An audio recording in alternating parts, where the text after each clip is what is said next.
Hi hello friends, welcome to பாக்கியம் kitchen. பேனை அடுப்பில் வச்சுருக்கேன். இதில் ஒரு 3 டேபிள் ஸ்பூன் அளவுக்கு எண்ணெய் சேர்த்துக்கலாம்.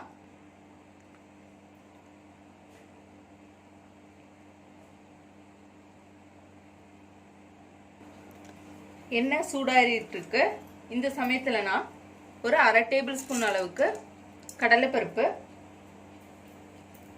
1/2 டேபிள் ஸ்பூன் அளவுக்கு உளுந்து, ஒரு 1/4 டேபிள் ஸ்பூன் அளவுக்கு சீரகம் 3 சேர்த்துருக்கேன். இது லைட்டாக பொரிஞ்சு வரட்டும்.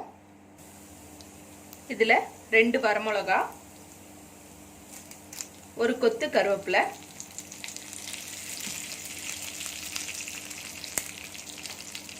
ஒரு வெங்காயத்தை நீல வாக்கில் நறுக்கி வச்சிருக்கேன்.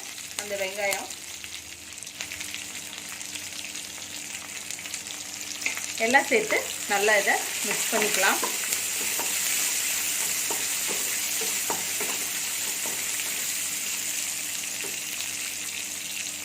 வெங்காயம் சேர்த்ததுக்கு அப்புறமா ஒரு 6 பல் பூண்டு. நான் 2 வரமிளகா தான் சேர்த்துருக்கேன். காரம் நல்லா சாப்பிடலான்றவங்க 3லேருந்து 4 வரமிளகா கூட சேர்த்துக்கலாம். ஒரு வெங்காயத்துக்கு 2 வரமிளகா, 3 தக்காளி, மீடியம் சைஸ் வெங்காயம் தான். இந்த அளவில் அப்படியே நீங்கள் செஞ்சீங்கன்னா இந்த சட்னி 2 பேர் நல்லா சாப்பிட்லாம். அந்த அளவுக்கு இந்த சட்னி கிடைக்கும்.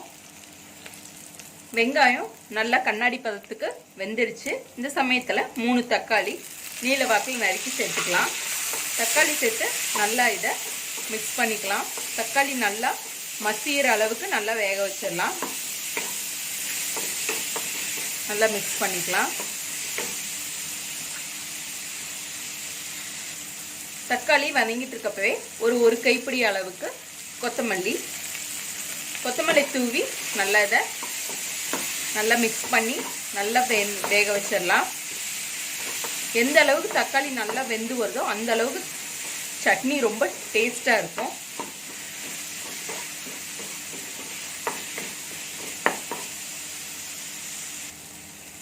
இந்த அளவுக்கு நல்லா இதை வணக்கி எடுத்துக்கணும். இப்போ தக்காளி வெங்காயம் எல்லாம் வணக்கி ரெடியாக இருக்குது. இதை நம்ம ஆற வச்சு நல்லா கொரன்னு அரைச்சி எடுத்துக்கலாம். அரைக்கிறதுக்கு முன்னாடி நம்ம கொஞ்சம் உப்பு சேர்த்துக்கலாம். சட்னிக்கு தேவையான அளவு உப்பு சேர்த்துக்கோங்க. உப்பு சேர்த்து ஒரு தடவை நல்லா மிக்ஸ் பண்ணியாச்சு. இப்போ இதை நல்லா ஆற வச்சு அரைச்சி எடுத்துகிட்டு வந்துடலாம். ஒரு பேனை அடுப்பில் வச்சுருக்கேன்.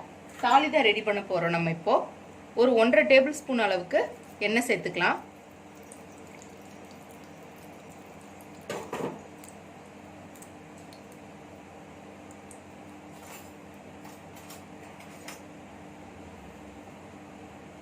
ஒரு 1/4 டீஸ்பூன் அளவுக்கு கடுகு உளுந்தம் பருப்பு சேர்த்துக்கலாம். கடுகு உளுந்த பருப்பு சேர்த்து பொரிஞ்சதும் கொஞ்சம் கருவேப்பிலை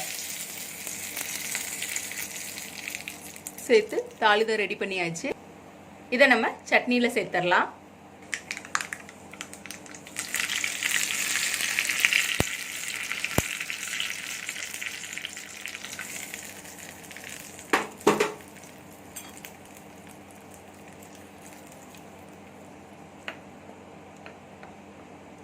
தாளிதத்தை சட்னியில் சேர்த்து நல்லா மிக்ஸ் பண்ணியாச்சு. இந்த சட்னியோட குவான்டிட்டி பார்த்தீங்கன்னா கரெக்டாக 2 பேர் சாப்பிட்றதுக்கு கரெக்டாக இருக்கும்.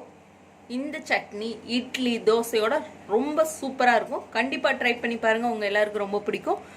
இந்த மாதிரி போய் மேலும் பல வீடியோக்களை தெரிஞ்சுக்க பாக்கியம் கிச்சன் சேனலை லைக் பண்ணுங்கள், ஷேர் பண்ணுங்கள், மறக்காமல் சப்ஸ்கிரைப் பண்ணுங்கள்.